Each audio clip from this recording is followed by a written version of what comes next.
امروز میخوام راندوی آسمون با پاستل گچی رو بهت آموزش بدم.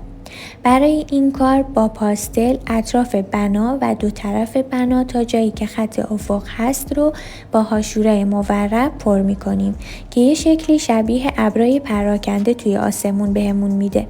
بعد از اون یه مقدار با دست پاستل رو روی کاغذ فید میکنیم، ولی دقت داشته باشید که نباید فشار دست خیلی زیاد باشه که کاغذمون کثیف نشه. میتونید این فید کردن رو به جای دست با پنبه یا دستمال هم انجام بدید. حالا اینجا من از یه نارنجی تیره تر هم استفاده کردم و یه جاهایی از آسمون رو باهاش رنگ زدم. دوباره با همون رنگ اولیه روش میکشیم که فید بشه. آخر سرم یه بار دیگه رنگ پاستل رو روی کاغذ پخش میکنیم و به همین راحتی آسمون رنگ شد. حالا میتونیم انعکاس رنگ نارنجی رو با مداد رنگی روی زمین و بافت شیشه هم ایجاد کنیم که راندوی جذابتری بهمون میده.